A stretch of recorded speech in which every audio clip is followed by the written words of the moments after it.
Hello, my name is Nora Stel and I work as an assistant professor in governance and human rights at the Maastricht School of Management in the Netherlands.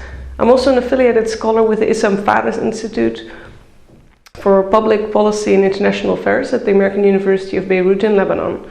In this video, I would like to shortly introduce the paper that I wrote for Antipode that has been available online since July and that will appear in print in number 5 of the journal's 4th issue. The title of the article is The Agnotology of Eviction in South Lebanon's Palestinian Gatherings, How Intentional Ambiguity and Deliberate Ignorance Shape Sensitive Spaces. The research that underlies this article deals with the protracted presence of Palestinian refugees in Lebanon. Palestinian refugees have been in Lebanon ever since they were forcefully expelled from their native lands in the process of the creation of the State of Israel in 1948.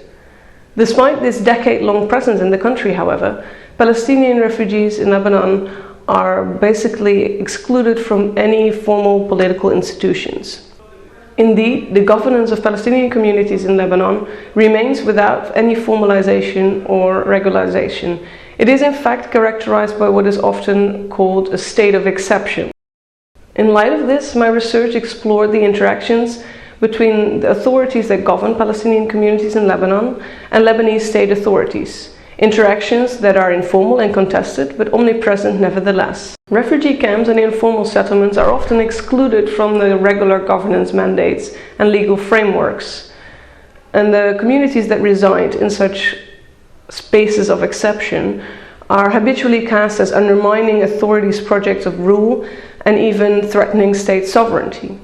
The case studies of eviction threats in informal Palestinian settlements in South Lebanon that are central to the article that I wrote, however, demonstrate that residents' coping mechanisms are often a duplication of a politics of uncertainty that is implemented by authorities. This means that any form of support for the marginalized community that live in such informal settlements or refugee camps should acknowledge that short-term coping mechanisms often buttress the very exceptionalism and ambiguity that caused residents' predicaments in the first place. Policies in such informal settings, then, should account for the fact that the governing often have a stake in maintaining the status quo that is ruled by ambiguity. The eviction threats the Palestinian refugees faced were existential and urgent, yet none of the residents that were affected by these eviction threats seem to be able to tell me much about the exact legal claims, the frameworks, the timelines, or the potential solutions for these evictions. This paradox triggered my interest in the functionality of ambiguity that I explore in the article. Some of my respondents did not want to know what was going on, a telling example of the well-known ostrich syndrome. Others pretended that they did not know for strategic reasons. Residents, for instance, claimed that they were unaware of the illegality of the situation. They ignored early warning signs of the upcoming evictions as long as they possibly could, and in many cases they avoided registration to sabotage the court process that would lead to expropriation. In the article, I explore these dynamics of strategic not knowing through the notion of agnotology. Agnotology is the study of socially constructed and politically imposed ignorance. Building on concepts such as structural amnesia, non-thinking, and states of denial, agnotology supposes that ignorance is pervasive, that it's socially constructed, and that it can be advantageous. From this perspective, ignorance is not a simple omission or gap, but something that is made, maintained, and manipulated. All this means that in informal settlements, institutional ambiguity might be an intentional rather than an unintentional consequence of authorities' project of rule. Maintaining unpredictability, in fact, might be an instrument of rule itself.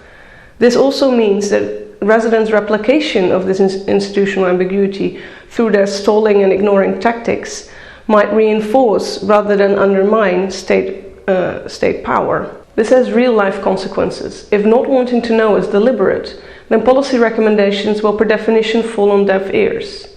This awareness that marginalization and injustice might follow from deliberately imposed and maintained knowledge gaps also ultimately undermines the credibility of academic valorization that equates valorization with the production of policy recommendations. I hope you will enjoy reading my article, and I look forward to hearing from you with any questions, suggestions, or comments that you might have. Thank you.